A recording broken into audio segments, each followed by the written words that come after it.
नीतीश कुमार मुख्यमंत्री हैं रहेंगे तो बार बार हम बोल चुके हैं और फाइनल है, नीतीश जी मुख्यमंत्री बनेंगे। नमस्कार, पॉलिटिक्स में आप सबों का स्वागत है। और आज हम पॉलिटिक्स में बिहार के लगातार बदलते रहे पॉलिटिक्स की चर्चा कर रहे हैं। जी हाँ, जिस तरीके से खबरें आ रही हैं, दोनों गठबंधन में कुछ न कुछ चीज़ें चल रही हैं। आज कैबिनेट की बैठक हुई। अमूमन इस तरीके के परिणाम आने के बाद, मतलब चुनाव के परिणाम आने के बाद जब कभी कैबिनेट की बैठक होती है, तुरंत बैठक होती है और उसमें मुख्यमंत्री जो भी रहते हैं वो कैबिनेट में इस्तीफा का प्रस्ताव पेश करते हैं और कैबिनेट उसको मोहर लगाती है और उस प्रस्ताव को लेकर सीधे वो राजभवन जाते हैं और राजभवन में राज्यपाल को सौंपते हैं और कहते हैं कि सरकार बनाने का हमें समय दिया जाए, हम फिर आपसे मुलाकात करेंगे। ये प्रक्रिया है। लेकिन आज जो कुछ भी हुआ वो अचरज करने वाली है। इससे पहले कभी हमने इस तरीके की चीज़ें नहीं देखी है कि भाई कैबिनेट की बैठक तो हुई, लेकिन कैबिनेट की बैठक में 19 तारीख को इस्तीफा देने की बात पारित हुई। मतलब आप 2 दिन पहले आप कैबिनेट की बैठक करके देने की क्या जरूरत? 19 तारीख को कैबिनेट की वो सामान्य प्रक्रिया है, करते आप। लेकिन आज ही कैबिनेट की बैठक हुई और 19 को इस्तीफा देने की बात हुई और 19 को फिर बाकी जो सरकार गठन या बाकी प्रक्रिया की बात, इस्तीफे की बात होगी। तो पहले 2 दिन पहले जाके राजभवन को इससे संबंधित पत्र देने का मतलब क्या है? क्या कैबिनेट की बैठक में कुछ निर्णय असहज करने वाला था? ऐसा तो कुछ भी नहीं था।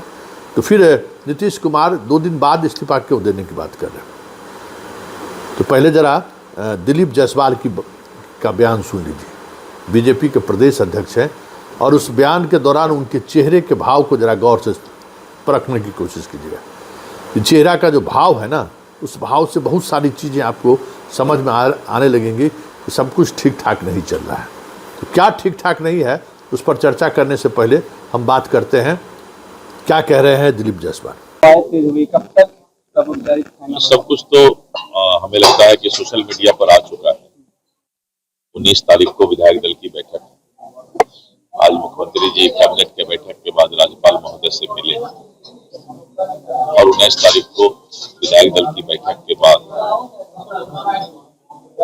राज्यपाल महोदय को जो है सरकार बनाने का जो है प्रस्ताव दिया जाएगा।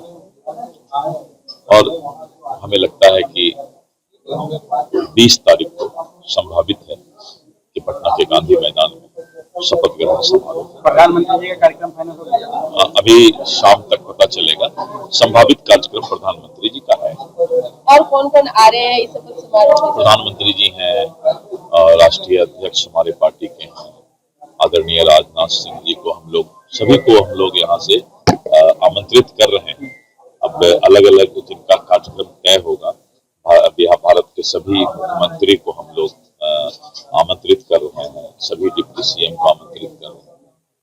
तो इस तरह करके आमंत्रण सभी लोगों को जाएगा, सभी सीएम, सभी डिप्टी सीएम और सभी केंद्रीय मंत्री को। और उसमें जिनका प्रोग्राम बनेगा, तय होगा, वो 19 तारीख को पता चलेगा। बीजेपी शासित राज्य के मुख्यमंत्री भी, बीजेपी एनडीए शासित कयास यह भी लगाया जा रहा है कि मुख्यमंत्री के साथ साथ क्या सभी मंत्रियों के भी नाम उसमें शामिल हो जाएंगे? ये तो हम नहीं बता सकते। ये तो केंद्रीय स्तर से और जो हमारे नेता बने हैं उनको तय करना अलग से। आपने सुना, सब कुछ हेतु मध्यवाद बात कर रहे हैं। मतलब होगा, ऐसा हो रहा है, होने वाला है।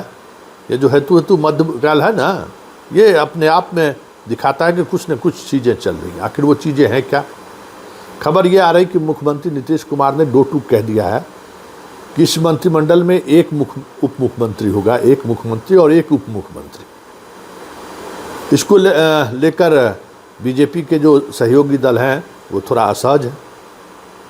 बीजेपी के अंदर भी पिछले बार 2 उप मुख्यमंत्री थे, इस बार अगर एक ही उप मुख्यमंत्री होगा तो फिर वहाँ भी कुछ समस्याएं हो सकती हैं।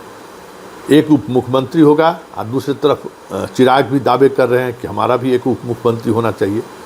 तो नीतीश कुमार ने पूरी तौर पर पल्ला झाड़ लिया है इसको लेकर कि भाई उप मुख्यमंत्री एक होगा, तय आप लोग करके आइए कि किनको उप मुख्यमंत्री का शपथ दिलाना है।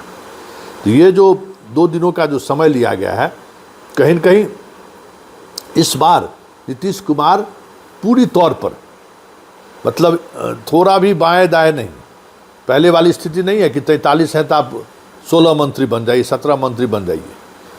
मंत्री का जो कोटा निर्धारित होगा वो तय होगा और उप मुख्यमंत्री एक से ज़्यादा नहीं होगा। अगर इसमें कोई समस्याएं हैं तो आपका गठबंधन है, आप उसको तय करिए। तो ये सारी चीज़ें चलनी शुरू हो गई है। इसलिए दिलीप जायसवाल 20 तारीख को हो सकता है, सोशल मीडिया पर चल रहा है, प्रधानमंत्री आ सकते हैं, जेपी नड्डा आ सकते हैं, राजनाथ सिंह आ सकते हैं। आज शाम तक कुछ स्पष्ट होगा।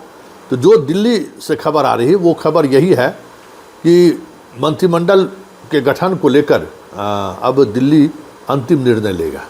नीतीश कुमार ने जिस तरीके से टिकट वितरण के दौरान अपनी राय स्पष्टता के साथ रख दिया था कि भाई हमें 101 सीट है तो हम अपने अनुसार 101 सीट तय करेंगे, बाकी आपको जिसको जो करना है वो आपको तय करना है। तो लगता है इस बार मंत्रिमंडल विस्तार को लेकर नहीं, मंत्रिमंडल गठन को लेकर जो कुछ भी निर्णय होगा उस निर्णय से पहले नीतीश कुमार ने कुछ बातें अपनी उन्होंने शर्त रख दी है। इस बार जो भी होगा शर्त के अनुसार होगा। ये नहीं कि सामने वाले के पास इतना बहुमत नहीं है, इतना विधायक नहीं है कि काका जी जो है सो पलटी मार दें। इस खुशफहमी में नहीं रहे बीजेपी या एनडीए। हमने जो शर्त रखा है उस शर्त पर सरकार का गठन होगा। 24 घंटे का समय आप लीजिए, उस पर मनन कीजिए, मंथन कीजिए। उप मुख्यमंत्री होगा तो सिर्फ एक ही होगा। अब इस पर बीजेपी किस तरीके से तैयार होती है, चिराग पासवान को वो कैसे बनाते हैं, मांझी को कौन सा मंत्रालय चाहिए, उपेंद्र कुशवाहा को कौन सा मंत्रालय चाहिए, ये सारी चीज़ें ऐसी हैं जो अब बीजेपी को तय करना है। नीतीश कुमार ने हाथ खड़ा कर दिया कि भाई हमारे और आपके बीच जो मंत्रालय है उस मंत्रालय को लेकर चर्चा कर लीजिए। वो मंत्रालय की जिम्मेवारी मेरी रहेगी और आप उसके बाद अपने हिस्से के मंत्रालय में किसको क्या दीजिएगा वो आप तय कीजिए, वो हमारी जिम्मेवारी नहीं है। हम भले मंत्रिमंडल के हेड ऑफ इंस्टीट्यूशन मतलब हम मुख्यमंत्री हैं, लेकिन उसमें हमारी कोई सहभागिता या भूमिका नहीं रहेगी। इसका मतलब है कि नीतीश कुमार 2020 से 25 के दौरान जो शासन चला है उसको लेकर सहज नहीं थे। ये तो बार बार कई मौके पर देखने को मिला। इसलिए इस बार कोई असहजता को लेकर शपथ ग्रहण में वो नहीं जाएंगे। अब देखना दिलचस्प होगा कि विजय सिन्हा जाते हैं कि सम्राट चौधरी जाते हैं, कौन जाएंगे ये देखने वाली बात होगी। कौन रामकृपाल उप मुख्यमंत्री बनते हैं या क्या होगा, या रूढ़ी को दिल्ली से बुलाया जाता है। कई तरह की चर्चाएं हैं। मतलब उन तमाम चर्चाओं की वजह से ही कहीं न कहीं कैबिनेट की बैठक के बावजूद भी 48 घंटे तक के लिए इस्तीफा को टाल दिया गया है। अब सब कुछ 19 तारीख को होगा और 19 तारीख को सबों की नज़र 19 तारीख को है, लेकिन उससे पहले दिल्ली में गतिविधियां आज से तेज हो गई है। नीतीश कुमार के 2 टूक संदेशा के बाद अब बीजेपी उन चीज़ों पर मंथन करना शुरू कर दिया कि कैसे लोगों को मंत्री बनाया जाए। उप मुख्यमंत्री को लेकर जो नीतीश का ऑब्जर्वेशन है उस ऑब्जर्वेशन को लेकर क्या निर्णय लिया जाए, क्योंकि बीजेपी को एक उप मुख्यमंत्री बनाने का जो नीतीश का शर्त है उसमें पार्टी को किस तरीके से वो सबको साथ लेकर चलते हैं। वो मोदी वाले तो लीडरशिप तो है नहीं कि मोदी हैं तो उनकी बातों को सब लोग मानते थे। यहाँ तो वो सवाल ही नहीं है। न विजय सिन्हा की बात सम्राट चौधरी मानते हैं, न सम्राट चौधरी की बात विजय सिन्हा मानते हैं। तो ऐसी ही एक मैया ना 2 तलवार यहाँ हैं ही। बाकी लोग भी, कई लोगों की इस बार दावेदारी है। तो ये देखना दिलचस्प होगा कि नीतीश के इस फैसले के बाद केंद्र मतलब बीजेपी का केंद्रीय नेतृत्व इस मामले को किस तरीके से सुलझाती है वह देखना दिलचस्प होगा।